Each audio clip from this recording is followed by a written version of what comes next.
చదువుకున్న పిల్లలు అంటే మినిమం 10th క్లాస్ నుంచి డిగ్రీ వరకు చదువుకొని ఎవరైనా ఇంటి దగ్గర ఖాళీగా ఉంటే ఈ సమయంలో వాళ్ళని కూడా మనతో తీసుకొని ఒక 2 రోజులు ట్రైనింగ్ ఇస్తామండి.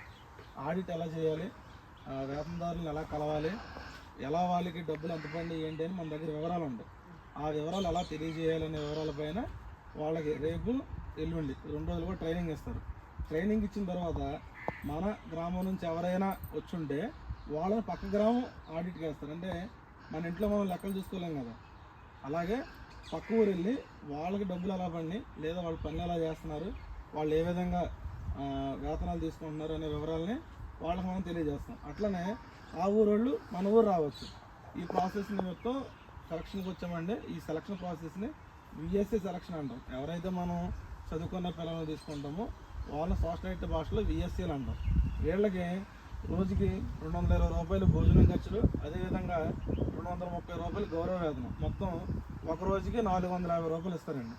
ఆడపిల్లలు అయితే ఈవినింగ్ సాయంత్రం 5 గంటలకల్లా ఇంటికి పంపించేస్తారు. మగపిల్లలు అయితే మాతో ఉంచేసుకుంటాం, నైట్ కూడా ఉంచేసుకుంటాం. ఎట్లా ఎవరి ఏ రోజు డబ్బులు ఆ రోజు ఇచ్చేస్తాం. ఏదైతే భోజనం ఖర్చులు డబ్బులు ఉన్నాయో ఆ డబ్బులు ప్రతిరోజు వాళ్ళకి ఇచ్చేస్తామండి. గౌరవ వేతనం 230 రూపాయలు అని చెప్పాం కదా, అది మనం ఎన్ని రోజులు చేస్తే అన్ని రోజులు, స్టార్టింగ్ నుంచి లాస్ట్ రోజు వరకు ఉండాలి. 10 రోజులు అవ్వచ్చు, 12 రోజులు అవ్వచ్చు, 13 రోజులు అవ్వచ్చు. మధ్యలో మానేసారు అనుకోండి, అంతకుముందు చేసినట్లు కూడా డబ్బులు ఎవరు, భోజనం డబ్బులు ఇచ్చేస్తారు కానీ గౌరవ వేతనం ఎవరు.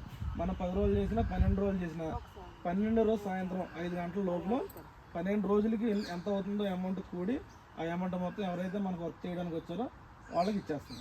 ఇది ఆ విఎస్ఏకి మనం ఇచ్చే గౌరవ వేతన వివరాలు, మనం చేసే ఆడిట్ వివరాలండి.